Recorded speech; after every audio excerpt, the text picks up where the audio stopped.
저한테 좀 큰 사건 하나가 좀 있었어요. 마닐라에서 한국으로 돌아오는 공항에 가려고 택시를 잡았는데 택시비 나온 것보다 훨씬 더 높은 금액의 돈을 달라고 요구하는 거였어요. 결국은 그 사람들이 앞에서 총을 꺼내 들더라고요. 제가 갑자기 죽을 수도 있다는 생각이 머리에 팍 꽂혔어요. 그러고 나서 좀 신기한 경험을 했습니다. 제가 영어로 말을 하기 시작하는데 안녕하세요. 표쌤의 친절한 진료실의 표진규 원장입니다. 유튜브에 얼마 전에 어떤 보호자분이 이중언어에 관련된 영상도 한번 만들어주세요 한 적이 있어요. 사실 댓글 보고서 이 영상을 제가 찍을까 말까 고민을 정말 많이 했습니다. 왜냐면 제가 이중언어자여가지고 제 얘기를 좀 많이 하게 될 것 같았거든요. 좀 부끄럽기도 하고 거부감도 좀 있을 수도 있을 것 같아서 고민을 했는데 한번 제가 용기를 좀 내보기로 했습니다. 어릴 때부터 영어를 가르치는 게 이게 막 아이에게 옳은지 그른지 그런 거를 가리는 것은 다른 언어 전문가들이 많이 연구해 주시고 계시니까 여기서는 제 이야기를 한번 해볼까 합니다. 이중 언어자로 자라게 된 소아청소년과 의사가 생각하는 이중 언어의 장단점, 바로 시작하겠습니다.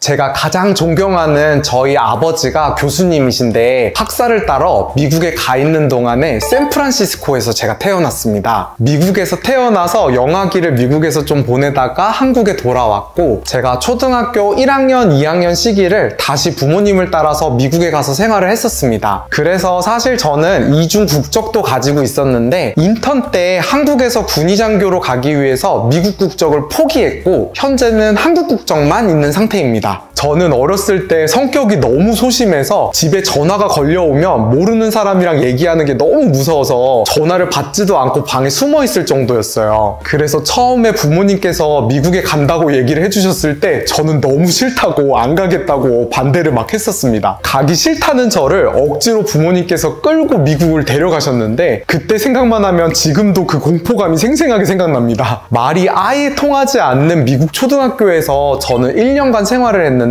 적응을 완벽하게 하는 누나랑은 다르게 저는 미국인 친구도 한 명도 없었고 계속 조용히 말을 한마디도 하지 않고서 지냈어요. 제가 신기한 거는 말을 이렇게 별로 하지도 않고 눈치만 보면서 영어를 듣기 위주로만 그냥 지냈던 첫 6개월 기간 동안에도 말이 금방 트여버려서 6개월 정도 만에 이제 생각을 영어로 하고 교회에 가서 속으로 기도할 때도 영어로 기도하는 상태가 되었습니다. 영어로 생각이 트인 첫 6개월 이후에도 사실 학교에는 그리 잘 적응하지는 못했어요. 그래서 집에 돌아오면 엄마랑 아빠랑 누나랑 놀 수 있어서 그 재미로 미국 생활을 했던 것 같습니다. 한국에 돌아오고 나서도 사실 초등학교 생활이 처음에는 굉장히 힘들었습니다. 제가 친구를 부를 때 Hey friend! 하면서 한국말과 영어를 이렇게 섞어서 쓰니까 친구들이 저를 처음엔 좀 이상하게 생각하고 놀리기도 했어요. 그래서 어린 마음에 저는 속으로 아, 내가 영어를 써서 애들이 나를 좀 싫어하는구나. 일부러 내가 영어를 좀 쓰지 말아야겠다. 이렇게 다짐을 하고 일부러 막 발음도 원어민 발음으로 안 하고 영어 시간에 콩글리시로 I like you 막 이런 식으로 발음을 했습니다. 웃긴 게 저희 부모님은 저의 그 마음도 몰라주고 자꾸 발음이 사라지면 안 된다고 한국에서 영어 회화를 자꾸 시키셨는데 저는 일부러 영어를 최대한 하지 않았어요. 어렸을 때 영어가 한번 이렇게 트이고 나니까 사실 제가 영어를 일부러 막 피해서 그렇지 영어 학습하는 거는 그리 어렵지는 않았습니다. 그리고 이렇게 일부러 영어를 제 머릿속에서 없애려고 제가 노력을 많이 했는데도 사실 한번 자리 잡은 영어가 사라지지는 않더라고요. 영어 발음은 제 피나는 그 노력으로 콩글리시화가 많이 되었는데 영어 문장을 보면 그냥 읽히고 문법 공부를 크게 할 필요가 없어서 단어만 좀 알아도 영어 문제 푸는 데는 어려움이 없었던 게 사실입니다. 그렇게 초등학교, 중학교, 고등학교 때까지 영어 공부 이렇게 쉽게 하면서 영어 시험 잘 보고 의사가 되어서 열심히 병원 일을 하면서 잘 지내다가 저한테 좀 큰 사건 하나가 좀 있었어요. 제가 인턴 때 해외 봉사를 필리핀으로 갔어요. 근데 필리핀 중에서도 빈민가에 가서 어려우신 분들을 무료로 가서 진료를 보고 약도 처방하고 잘 마치고 한국에 돌아와야 되는 상황이었어요. 마닐라에서 한국으로 돌아오는 공항에 가려고 택시를 잡았는데 짐을 트렁크에 딱 싣고 뒷좌석에 앉으니까 이상하게 앞자리에 운전자 말고 조수석에 한 명이 더 타고 있는 거예요. 처음에는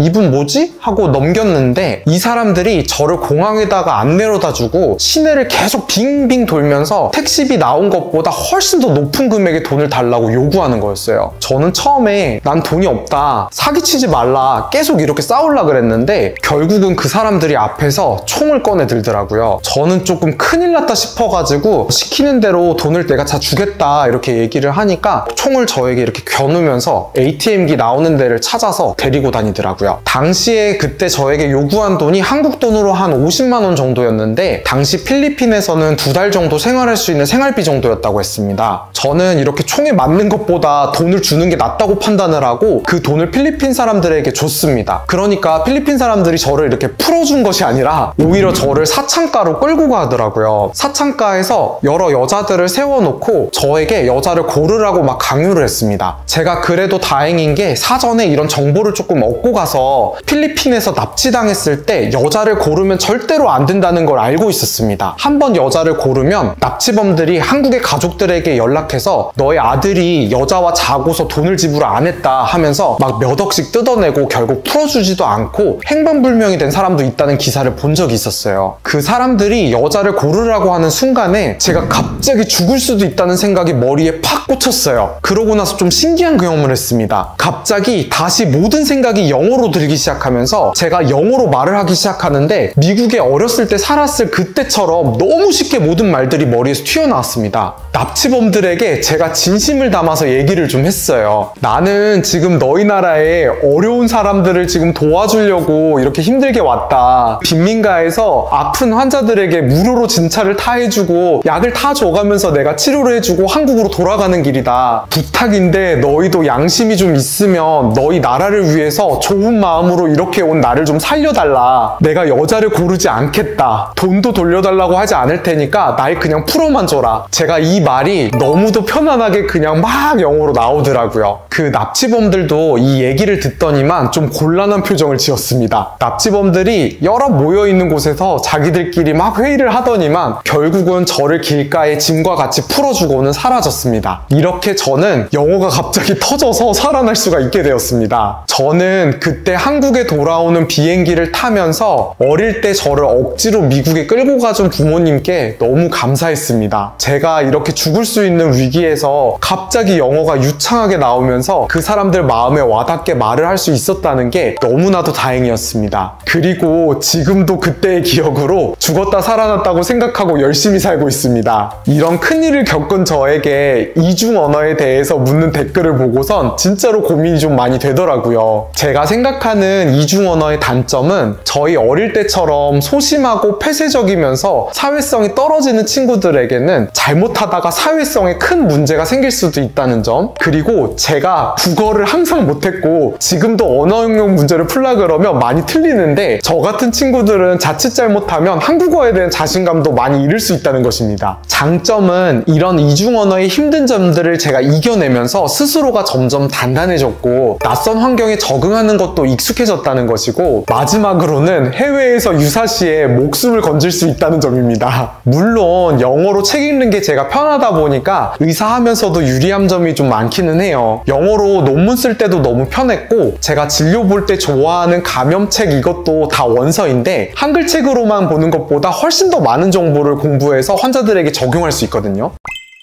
저는 너무 운이 좋고 감사하게도 부모님께서 어린 나이에 저에게 영어를 심어주셔서 혜택을 많이 보고 자라고 있습니다. 아이에게 영어를 일찍 가르칠지 말지, 미국을 갈지 말지 고민하시는 분들이 많으실 텐데 어릴 때 영어가 튀어서 소아과 의사의 삶을 살고 있는 저의 경험이 조금이나마 참고가 되셨으면 좋겠습니다. Thank you for listening one of my story. It was Dr. Jin-Kyu Pyo from Pyo Pediatric Clinic. Goodbye. 지금까지 이중언어자로 살아온 소아청소년과 의사인 표쌤의 친절한 진료실의 표진규 원장이었습니다. 안녕!